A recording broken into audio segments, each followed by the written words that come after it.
ये कहानी Chris gardener की जिंदगी पर आधारित है, जिन्होंने अपनी जिंदगी में बहुत सी मुश्किलों का सामना करके कामयाबी हासिल की। ये कहानी आपको इंस्पायर करेगी और जिंदगी में खुशी की असली कीमत बताएगी।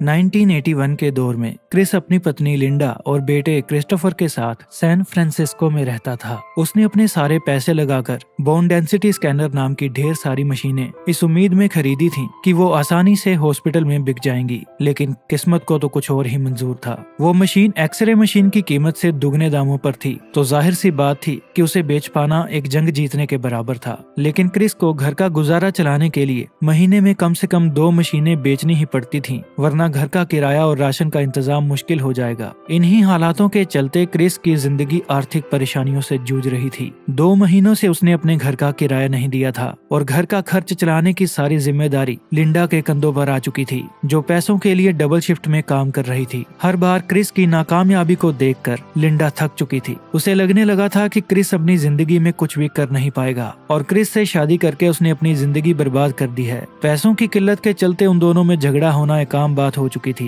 हर रोज की तरह क्रिस अपने बेटे क्रिस्टोफर को स्कूल छोड़कर स्कैनर बेचने के लिए निकल जाता है, पर कोई भी हॉस्पिटल उसे खरीदने के लिए तैयार नहीं होता। इसके बाद वो लिंडा से मिलता है, जो कहती है कि उन्हें टैक्स न भरने पर नोटिस आ चुका है। क्रिस वहाँ से बाहर जाता है तो पुलिस वाला नो पार्किंग में खड़ी उसकी कार को टो करके ले जाता है। रोज की तरह खाली हाथ वो अपने घर जाता है और खाना खाने के बाद वो रूबिक्स क्यूब सॉल्व करने लगता है, जो उस जमाने में नया नया ही आया था। लिंडा उसे टैक्स के पैसों के बारे में पूछती है तो क्रिस बहाना बनाने लगता है और उनमें झगड़ा शुरू हो जाता है। फिर क्रिस दूसरे कमरे में बैठकर रूबिक्स क्यूब सॉल्व करने लगता है, जो उसके लिए काफी आसान था। अगले दिन उसे एक आदमी अपनी महंगी गाड़ी चलाते नजर आता है। क्रिस उससे पूछता है कि वो क्या काम करता है, तो वो एक बड़ी बिल्डिंग की ओर इशारा करके कहता है कि वो इस बिल्डिंग में स्टॉक ब्रोकर का काम करता है। क्रिस उस बिल्डिंग से बाहर आते हुए सभी लोगों को देखता है, जो काफी खुश नजर आ रहे थे। क्रिस भी उन जैसी ही खुशी पाना चाहता था और उसे लगता है कि परेशानियों के मोहल्ले से बाहर निकलने का यही रास्ता है। वो स्टॉक ब्रोकर की नौकरी करने का फैसला लिंडा को सुनाता है, जो उसका मजाक उड़ाकर चली जाती है क्योंकि वो सिर्फ +2 पास था।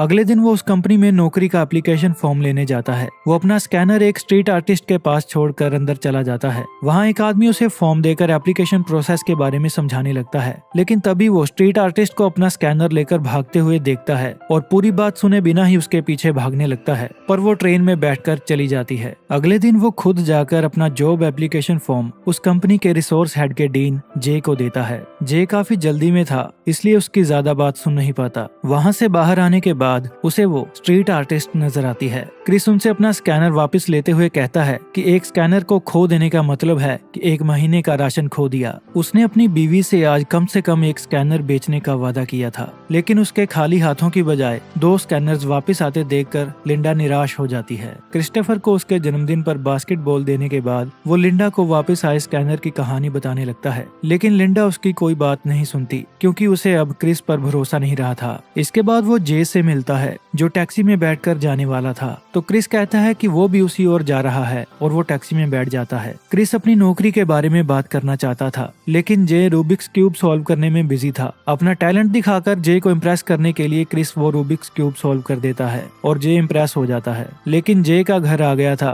और वो टैक्सी से उतरकर अपने घर चला जाता है। इसका मतलब जे का किराया भी क्रिस को देना पड़ेगा। फिर जब टैक्सी एक चौराहे पर खड़ी होती है तो क्रिस गाड़ी से निकलकर भाग जाता है और टैक्सी ड्राइवर उसका पीछा करने लगता है। उससे बचने के लिए क्रिस एक ट्रेन में चढ़ जाता है, लेकिन उसका स्कैनर दरवाजा बंद होने की वजह से बाहर ही रह जाता है। वो फोन करके लिंडा से माफी मांगता है क्योंकि वो क्रिस्टोफर को लेने उसके स्कूल नहीं जा सका था। क्रिस्टोफर को स्कूल से लाने के लिए लिंडा को अपनी एक शिफ्ट छोड़नी पड़ी थी और वो क्रिस से कहती है कि वो घर छोड़कर जा रही है। क्रिस भागकर अपने घर की ओर आता है, लेकिन लिंडा जा चुकी थी। उसी समय उसे जे का फोन आता है, जो उससे इम्प्रेस हो गया था और अपने सेक्रेटरी का नंबर लिखने के लिए कहता है, लेकिन क्रिस के पास कोई पेन नहीं होता, तो वो नंबर याद कर लेता है और साथ वाले स्टोर में जाकर लिख लेता है। अगली सुबह वो स्कूल के बाहर लिंडा से मिलता है और कहता है कि क्रिस्टोफर मेरे साथ ही रहेगा क्योंकि वो अपने बेटे से बहुत प्यार करता है और उसके बिना रह नहीं सकता। लिंडा उससे काफी नाराज थी। वो क्रिस्टोफर को उसके पास छोड़कर चली जाती है। शाम को वो क्रिस्टोफर को स्कूल से लेकर घर चला जाता है और मकान मालिक उसे मकान खाली करने के लिए कहता है क्योंकि उसने 2 महीनों से किराया नहीं दिया था।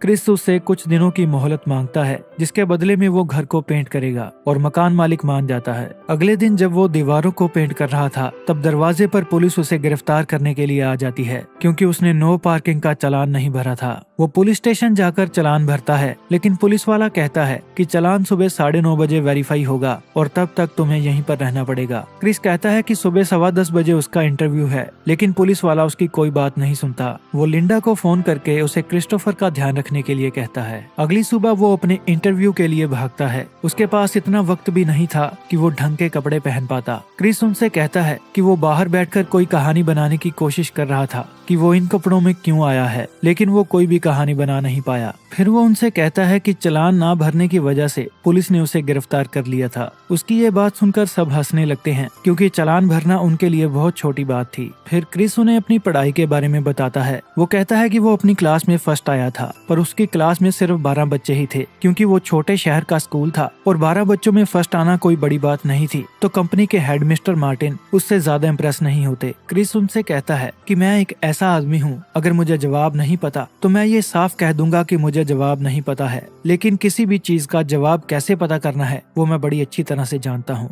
मिस्टर मार्टिन कहते हैं कि अगर एक आदमी बिना कमीज पहने तुम्हारी कंपनी में इंटरव्यू देने के लिए आएगा तो तुम उसे नौकरी पर क्यों रखोगे। जवाब में क्रिस उनसे कहता है कि शायद उसने एक अच्छी पैंट पहनी हो इसलिए। यह जवाब सबको अच्छा लगता है और वो क्रिस को सेलेक्ट कर लेते हैं। ऑफिस के बाहर वो जे से कहता है कि मैं नौकरी के बारे में सोचकर बताऊंगा क्योंकि नौकरी लगने से पहले उसे 6 महीनों के लिए ट्रेनिंग करनी पड़ेगी जिसके बदले में उसे कोई भी पैसा नहीं मिलेगा। क्योंकि जब वो एप्लीकेशन फॉर्म लेने गया था तब उस स्ट्रीट आर्टिस्ट की वजह से क्रिस सारी शर्तें ध्यान से सुन नहीं पाया था। रात को लिंडा क्रिस्टोफर को लेकर वापस आती है और कहती है कि उसे न्यूयॉर्क में वेट्रेस की जॉब मिल गई है, लेकिन क्रिस कहता है कि वो क्रिस्टोफर को अपने साथ ही रखेगा। क्रिस पता नहीं क्रिस्टोफर को कैसे पालेगा ये सोचकर लिंडा रोती हुई वहाँ से चली जाती है। फिर क्रिस जे को फोन करके कंपनी ज्वाइन करने के लिए कहता है। वो अपना सामान लेकर एक सस्ते मोटल में रहने के लिए चला जाता है। फिर क्रिस्टोफर एक बास्केटबॉल प्लेयर बनने की बात कहता है पर क्रिस कहता है कि वो एक बड़ा प्लेयर नहीं बन पाएगा, जिससे क्रिस्टोफर का कॉन्फिडेंस गिर जाता है। उसका उदास चेहरा देखकर क्रिस उससे कहता है कि किसी से भी ये बात मत सुनो कि हम अपने सपने पूरे नहीं कर सकते, चाहे वो तुम्हारा बाप क्यों ना हो। अगर हम ठान ले तो हम कुछ भी कर सकते हैं। एक स्कैनर बेचकर उसके पास कुछ पैसे आ जाते हैं जो गुजारा करने के लिए काम आएंगे।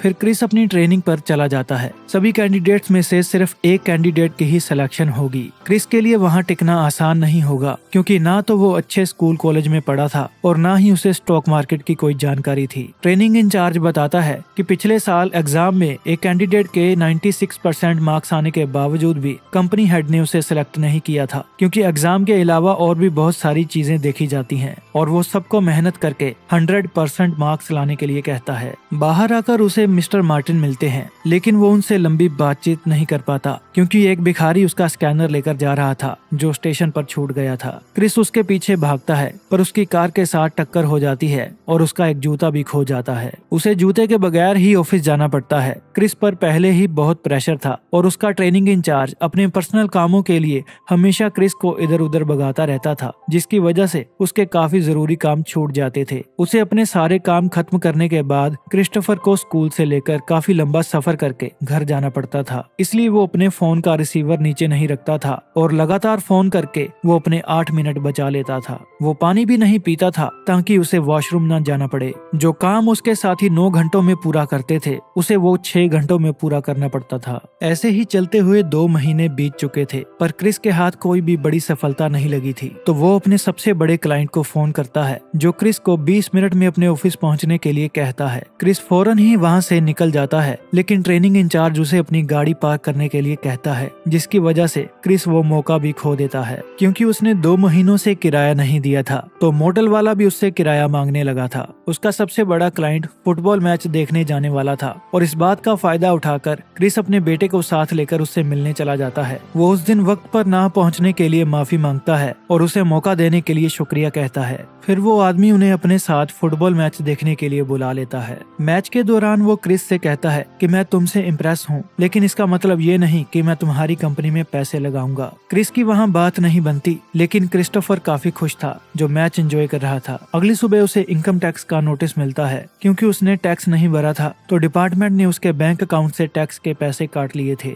वो पैसे उसके लिए बहुत जरूरी थे क्योंकि उन्हीं से उसका गुजारा चलने वाला था। फिर वो अपने एक दोस्त के पास उधार के पैसे वापस मांगने जाता है, लेकिन उसका दोस्त उसे पैसे देने से मना कर देता है। कुछ देर बाद उसे वो भिखारी फिर से नजर आता है और क्रिस अपना स्कैनर वापस ले लेता है। वो जगह जगह जाकर उसे बेचने की कोशिश करता है और एक डॉक्टर उसे खरीदने के लिए मान जाता है, लेकिन वो स्कैनर खराब हो चुका था, इसलिए वो बिक नहीं पाता। सबसे बड़ी परेशानी तो तब आती है जब वो मोटेल वापस जाता है। मोटेल वालों ने उसका सामान बाहर निकालकर कमरे को ताला लगा दिया था क्योंकि उसने किराया नहीं दिया था। ये देखकर उसकी हालत बहुत खराब हो जाती है। उसे समझ नहीं आता कि वो कहाँ जाए, क्या करे, किससे मदद मांगे। मानो जैसे सभी परेशानियों को सिर्फ एक ही आदमी नजर आ रहा था और वो था क्रिस। लेकिन ये सिलसिला यहाँ थमने वाला नहीं था। मोटेल से निकलकर वो स्टेशन चला जाता है और रात गुजारने के लिए सोचने लगता है। फिर वो क्रिस्टोफर के साथ खेलने लगता है और उससे कहता है कि ये स्कैनर नहीं बल्कि एक टाइम मशीन है जिसकी मदद से हम डायनासोर के टाइम में पहुंच चुके हैं। और डायनासोर से बचने के लिए वो उसे टॉयलेट में ले जाता है। वो कागज बिछाकर क्रिस्टोफर को अपनी गोद में सुला देता है। बाहर से कोई आदमी दरवाजा खटखटाता है, लेकिन क्रिस उठकर दरवाजा नहीं खोलता। उसने अपनी जिंदगी में खुद को इतना बेबस और मजबूर कभी महसूस नहीं किया था।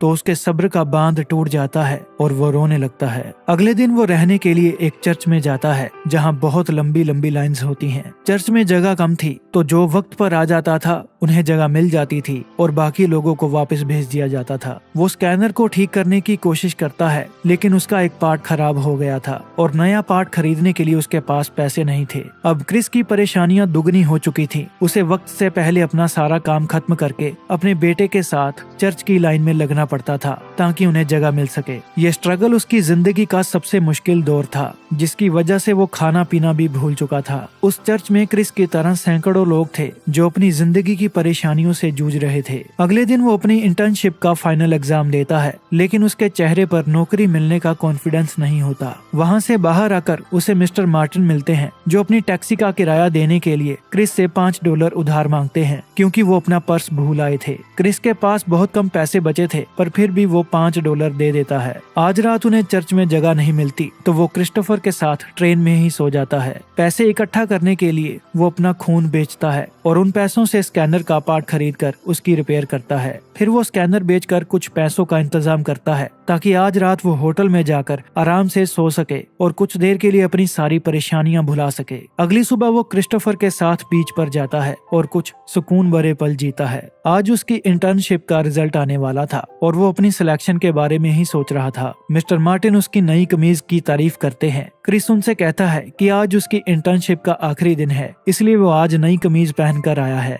मिस्टर मार्टिन मुस्कुरा कर कहते हैं कि तुम कल भी ये कमीज पहनकर आना क्योंकि कल तुम्हारी नौकरी का पहला दिन है। अपनी नौकरी लगने की बात सुनकर क्रिस बहुत खुश होता है। वो क्रिस से पूछते हैं कि क्या ये आसान था, तो क्रिस कहता है नहीं, ये बिल्कुल भी आसान नहीं था। फिर मिस्टर मार्टिन उधार के पैसे भी उसे वापस दे देते हैं। उस दिन क्रिस बहुत खुश होता है और कहता है इसी एहसास को खुशी कहते हैं। फिर हम उसे क्रिस्टोफर के साथ बातें करते हुए देखते हैं और उनके पास से एक आदमी गुजरता है जो असली क्रिस गार्डन है और ये सारी कहानी इसी आदमी की जिंदगी का हिस्सा है। कहानी के अंत में हमें बताया जाता है कि क्रिस अपनी जिंदगी में एक कामयाब बिजनेसमैन बना जिसने $multi-million की कंपनी खड़ी कर दी थी। किसी शायर ने खूब लिखा है, मुश्किलों से भाग जाना आसान होता है, हर पहलू जिंदगी का इम्तिहान होता है। डरने वालों को मिलता नहीं कुछ जिंदगी में, लड़ने वालों के कदमों में जहान होता है। अगर आपको ये कहानी हेल्पफुल लगी है तो वीडियो को अपने परिवार और दोस्तों के साथ शेयर करें, वीडियो को लाइक करें, हमारे चैनल को सब्सक्राइब करें और कमेंट्स में अपने व्यूज जरूर बताएं।